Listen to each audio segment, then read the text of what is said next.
questions today from the family of a man who died after being handcuffed by police inside his home. Dwayne Pritchett's relatives were the ones who called police on him yesterday, but they never expected it to end with his death. And now his family is demanding answers. Eyewitness News reporter Derek Waller has the story from the Kingsbridge Heights section of the Bronx. His son's birthday is in 3 days, a couple days away. He's not even pushed out now. Relatives describe 48-year-old Dwayne Pritchett as a loving father who would take his son to Chuck E. Cheese. Nothing like the erratic man who appeared to be on drugs police say they encountered here Sunday night. It's just like, here you go again. A lot of questions, a lot of police. Here we go again. Pritchett's 71-year-old father, with whom he lives, called 911, claiming his son was acting strange and had locked himself in a bedroom with a handgun nearby.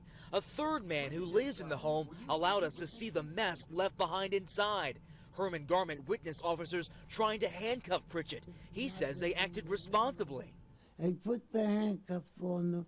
Eventually he was under control, and then he spit at the police. From there, details are murky. Pritchett passed out. His family heard from a cardiac arrest. He was pronounced dead at New York Presbyterian The Allen Hospital in Upper Manhattan. I don't understand why did he pass away in Presbyterian Hospital when this is the Bronx. That means you took him to a whole nother borough.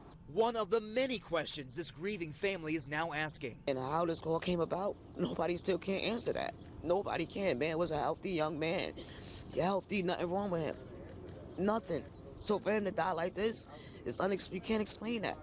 The man's father is also in police custody. From here, the NYPD's Force Investigation Division is going to look into this. That's the unit that was created in 2015 after the death of Eric Garner. Me and the Notification Gang would like to invite everybody to come join us Monday through Thursday, 9:20 to 10 o'clock for morning coffee, where we discuss the events of the prior day and also just talk mess about stuff. See you then.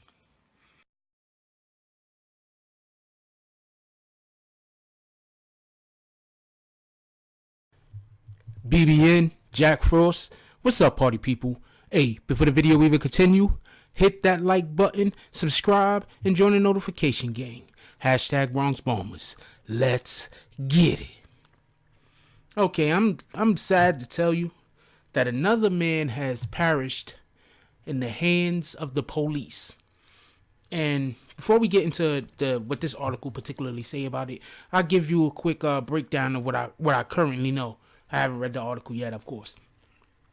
So basically, a man he was 48, and his father, and they have a roommate, and I guess him and his father had a difference of opinion, or they were arguing, or whatever the case was, and the man went into his room. That's it. He went into his room. And his father decided to call the police on him and say that he was in his room with a gun. So the police show up. When the police show up, that's when everything goes in the left field.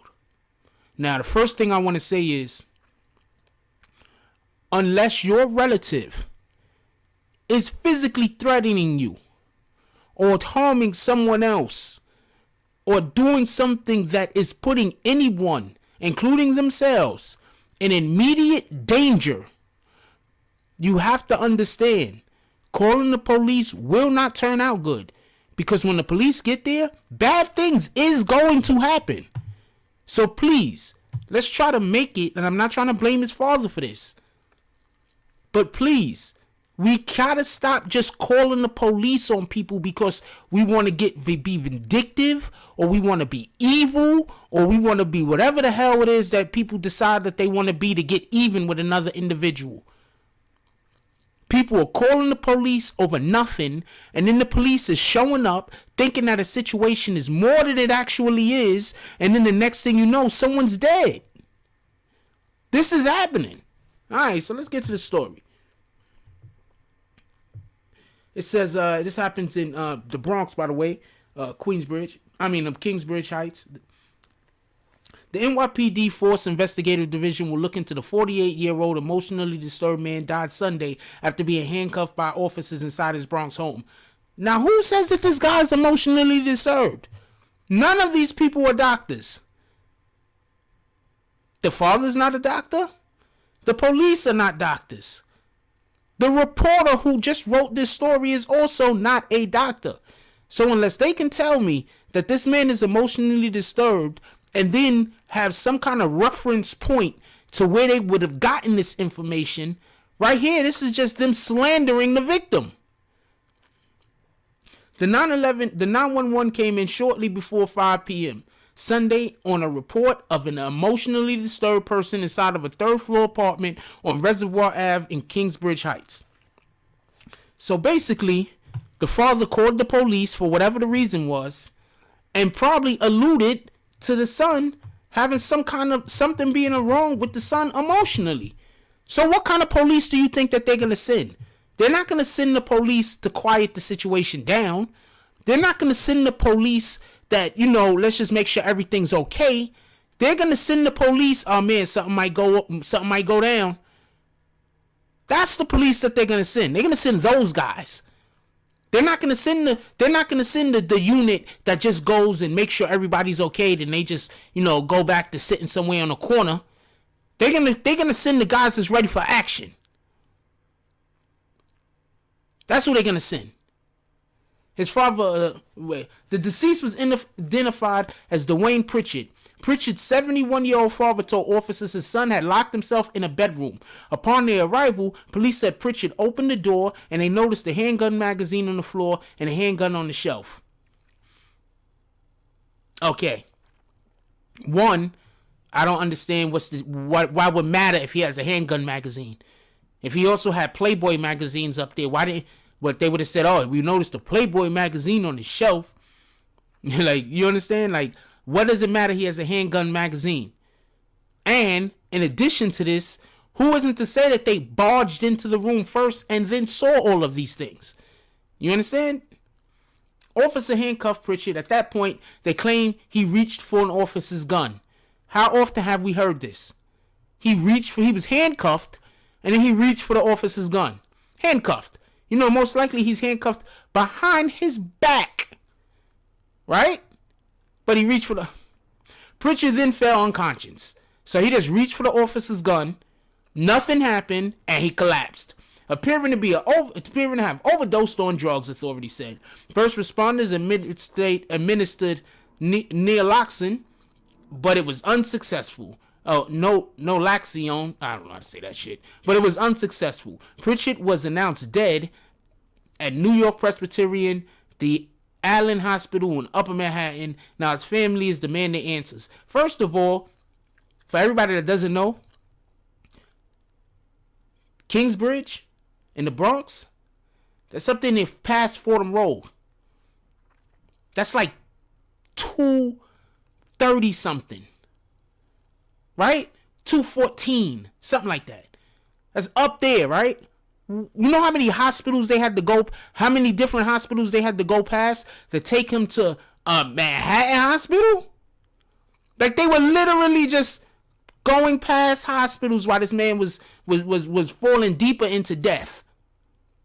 They had to go past quite a few hospitals to get all the way to what it says, the Allen Hospital in Upper Manhattan.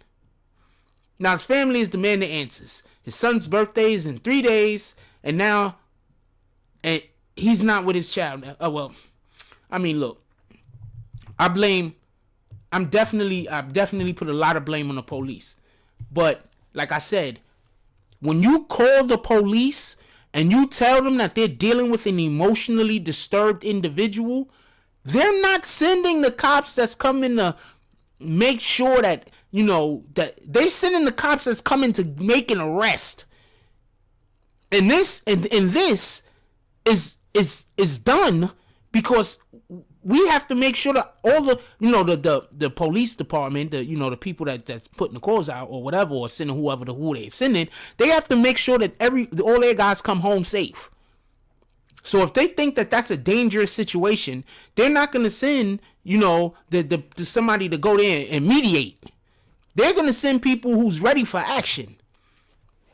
Relatives described him as a loving father who took his son to Chuck E. Cheese, nothing like the erratic man who appeared to be on drugs.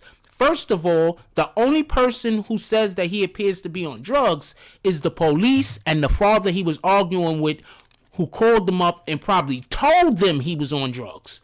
So they came there prepared for him to be on drugs. How could you not think that something bad was going to happen? Look, if you love your relatives, unless it's like a do or die situation, you don't call the police on them. You just don't. It's not about a snitching thing neither. It's about when the police usually get called, people usually end up hurt and dead. Why would you call the police on someone you love? It's just like, here we go again, Relative Anthony Stevens said. A lot of questions, a lot of police. Here we go again. You called, not him, but the father called the police. You can't blame the police for this man ending up dead, and you called the police. You told the police that he was emotionally disturbed, right? I'm pretty sure they alluded to the fact that he had a gun in the room with him. I read another article where if plain flat out says that the father said he had a gun with him on the telephone call, not when they got there. On the call, the father said he had a gun with him. I read another article that had that in there. So the father is telling these police all of these things that's going to lead for them to show up, and bad things are going to happen. And then bad things happen and the relatives want to blame the police. This is one of those cases, I'm very sad to say, and I'm not trying to side with the police or anything like that, but this is one of those cases where unless they find something really egregious, unless they find that the police really did something that they weren't supposed to do, that they should just not be held accountable for this. They were led to believe that, the way it sounds like the father led them to believe that this was some super maniac that was locked up in it, that was holed up in his room with a gun, and anything could happen at any moment.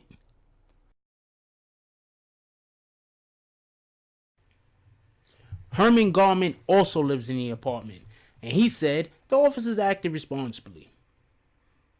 Okay, I'm going to tell you what problem I have with this. First of all, how would he know what responsible is? Just to keep it a buck with you. He's not an officer. He doesn't know what the appropriate protocol is. He doesn't know what they should or shouldn't be doing. He can't really know if they were acting responsibly. He doesn't know if any rights were trampled on. You see, this is the problem that I have. There's like a certain generation of black males. It's like mostly it's like the ones that was born like in the 40s and the 50s. And they're real quick to call the police to come do their bidding for them. So when he says act responsibly, I'm going to tell you what I hear. I hear they came and they started doing the thing that we asked them to do.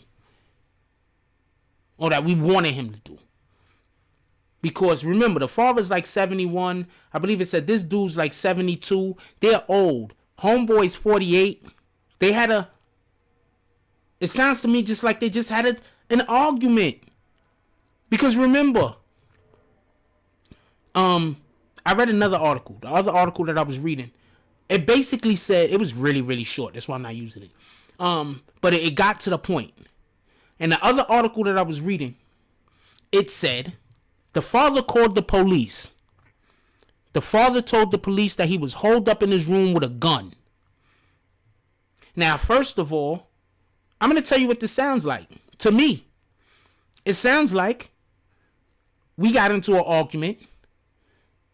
The father and the son got into an argument. The father told the son to leave. The son's like, oh, get out of here with that. Went into the room to go mind his business or cool off or whatever the case is. And the father's pride was hurt. And the father couldn't do nothing about it. Couldn't force him out. So he called the police. And 9 times out of 10, he called the police and said, I want him out my house. And the police is like, well, he lives there. We can't just come throw him out. What is he doing? Is he menacing you right now? No, he's in his room. Really? Yeah, the door's closed. He's crazy. He's crazy. And then he says, well, he has a gun. I don't know what he's going to do with it. Something along those lines. Now the police have to show up. Even if you have a license for the gun, the police have to show up. Because there's a disturbance. There's no telling what's going to go on. You do have a gun. Even if you have a license, the police have to show up. If the person that's calling is making it sound like you're threatening with the gun, or they feel like their life is in danger. Because God forbid you got a license for the gun, you call the police, they don't come over because they're like, oh man, he got a license, and they didn't come check the license themselves. And it turns out the person either doesn't have a license, or they use the gun and kill the people even though they have a license. So the police have to show up. The police show up. I want him out the house. I know he has a gun in there. He likes guns. He got magazines. You know what? You see, I'm under the impression that they didn't see anything. I'm under the impression that the father told them everything. And then after the fact, they saw stuff. And then they're using it in hindsight to cover their ass. That's what I'm under the impression of. Once again, when you call the police and you say, I have a crazy guy in here. I don't know what's going to happen. I'm scared. My life is in danger. They're not going to send the police that's going to come try to calm the situation down. They're sending the police to arrest someone. Period. Arrest you or take you somewhere. And we have a particular generation that's usually in their 70s and their 80s right now, and some in their late 60s, that love to call the police on their own family. And a lot of these men that do that were abusive. And now they don't have that power. They're not physically imposing enough to force their will. A lot of them. That's why I'm just saying, my opinion is, they got into an argument. For whatever the reason is, the father told him to get out. He decided to go into his room, cool off or whatever. And while he was in there, the father called the police on him and told the police whatever he could think of to make them come and arrest him. Don't care if his son dies. Don't care if he told the police something that's going to send his son to jail for 20 years. Didn't matter. Because when you call the police on somebody, especially when it's over nothing, especially in this day and age, you can't care whether they die or not. You just can't. I'm not talking about if you call the police over something serious. I'm talking about if you call the police because you and somebody is arguing, knowing that people are dying all the time during interactions with the police. You either want that person dead or you don't care if they die. This is facts. And then right here he says they put handcuffs on him. He said eventually he was under control. What do you mean by he was under control? Not they put handcuffs on him and it seemed like, everything calmed down, or they put handcuffs on him and whatever the case, they put handcuffs on him and it seems like he was under control. This is one grown man trying to force another grown man to be subservient. That's what that is. What do you mean under control? Then he spat on the police. So you're trying to tell me he spat on the police and the police didn't do nothing to him. So is it the old people are now the father and the old dude right here, Herman Garment? Are they saying everything that happened? Did they see the police hit him and just decided that, for whatever the reason is, they're going to defend the police? Because this doesn't make sense. They put the cuffs on him. He spat on the police. And he just fell out. Healthy young man. Just fell out. That was it. Anyway, I'm going to leave the link in the description. Y'all can go check out this story in the description. I want to know what y'all guys think about this. Leave comments down below.